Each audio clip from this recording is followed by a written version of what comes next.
Welcome to TISL News. I'm Natasha Mirilov. We are our second day in at TISL's 44th General Assembly, and AMC3, the House, and the Senate continue to debate and to argue.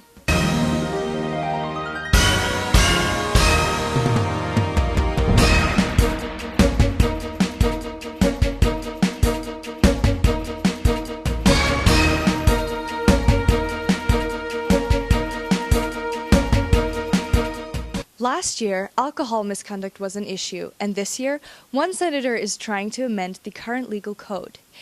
Here is TISL News reporter Jeanne Francine with some more insight. Today was the second day that the senators met in chambers. The talk this morning was regarding the TISL legal code for alcohol misconduct. TISL Bill 4, an act to amend the TISL legal code regarding alcohol misconduct. A lot of discussion with both the EC, the current Supreme Court, and also the TISL Board of Directors as to what we should do. Sponsoring Senator John Domanski says this bill is necessary. A lot of muddled things within the Constitution and TISL legal code that cause many problems. It almost cost a student her entire college education. And he does have some support from Senator Brooke Childers. In strong affirmation of it, just because, as with many corporations, and I'm very businesslike, that's going to be kind of a hierarchy there. So you're going to have the executive director, but you're also going to have the board of trustees. Senators say their issue with the bill is that one person is the deciding factor for the person who has alcohol misconduct, instead of there being a group or body voting for the person as a whole.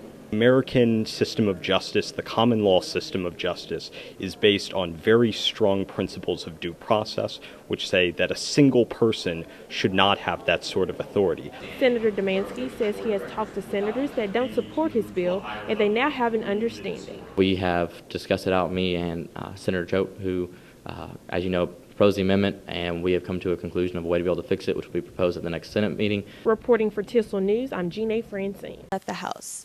They just opened the session with Bill 21. Well, it's day 2 of TISL, and representatives will start filling in any minute to begin debate. Having received the constitutional majority, this amendment passes.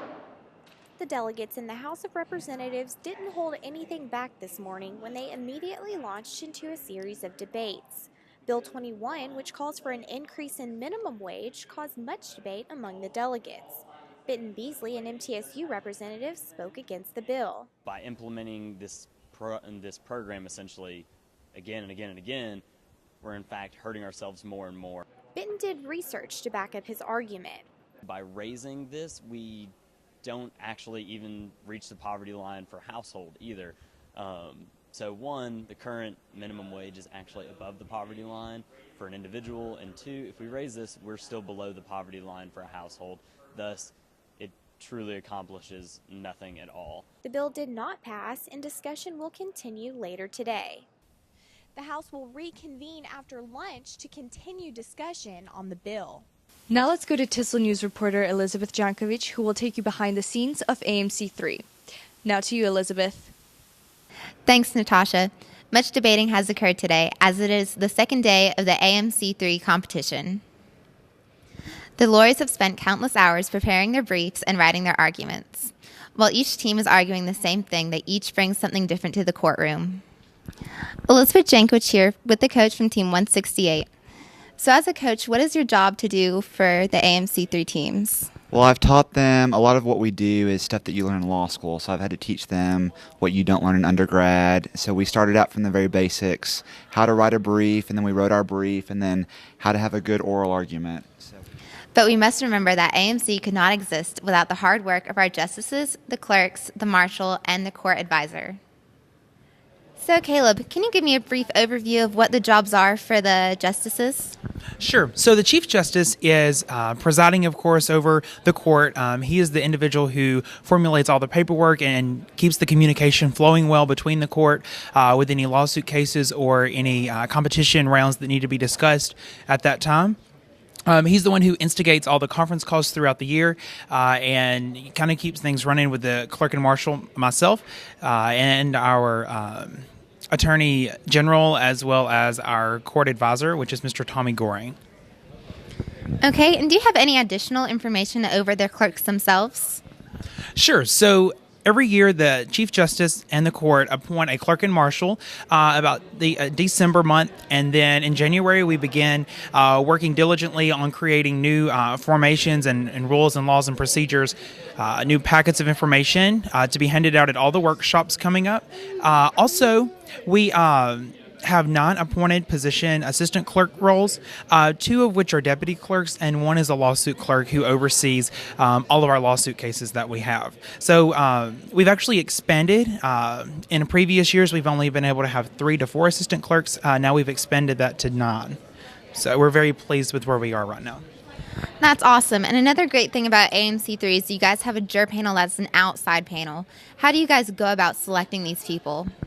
Okay, so actually we have some really great state workers who work for the comptroller's office, the state treasurer's office, social security offices, who all come together and they are, of course, they have great contacts here in Nashville with the Nashville School of Law, and they are able to bring in our jurors of view who are able to preside over our cases and score our cases, and they do a great job, and we thank them very much for taking their time out of their busy schedules.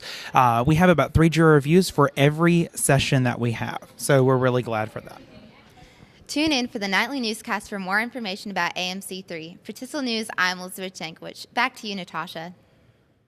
Governor Alex Brown invited delegates from Illinois to join us at TISL's 44th General Assembly. Over to you, Katie.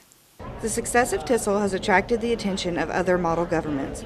The Model Illinois Government, or MIG, is an organization similar to TISL which features many similar activities and opportunities.